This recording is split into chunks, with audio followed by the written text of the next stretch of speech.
climbing hydrangea. Now, there's not much to look at this time of year. Well, I should mention, I'll backtrack a little. This is going to play havoc with your sound clips, right? The wisteria has a compound leaf, so you can see the remnants of these compound leaves here on the wisteria. The hydrangea has an entire leaf, and they must disintegrate really easily because I can't really find them, but you can look at them on the web.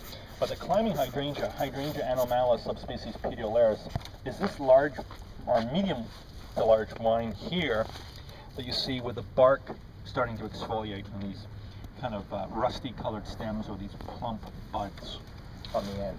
This over here. This is better.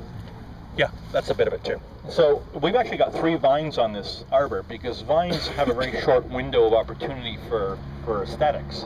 Wisteria only flowers for a very short period of time.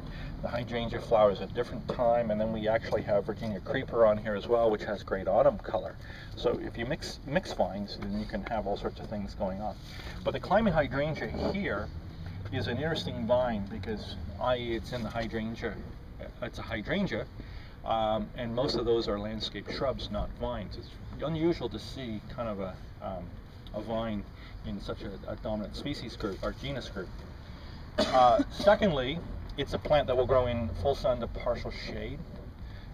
It likes lots of water though, and it likes good soils if you're growing it in full sun.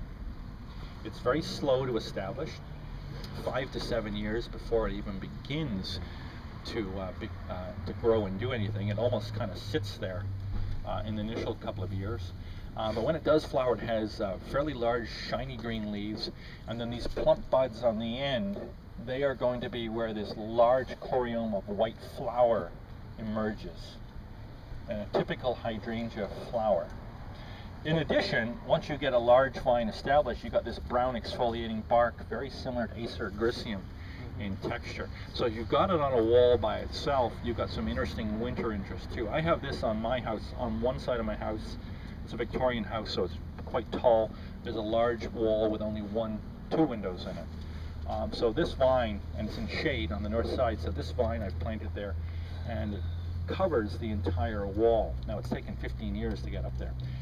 If you plant it against the wall, it does need some support. Now it will grow these little roots, these aerial roots, which will help attach it to a structure.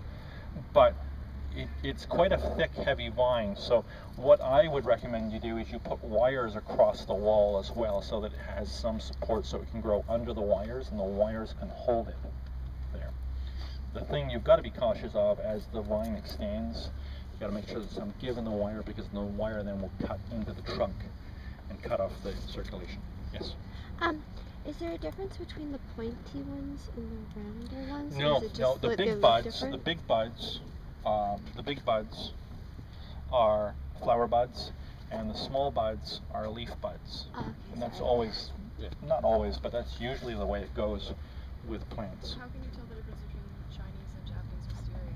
Yeah. That's what I'm putting the question to you. Yeah, that was my question. You can look it up.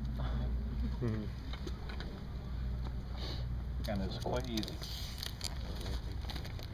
Okay, any other questions on that? Now we've got to go to a bit of a hike to the back of the college.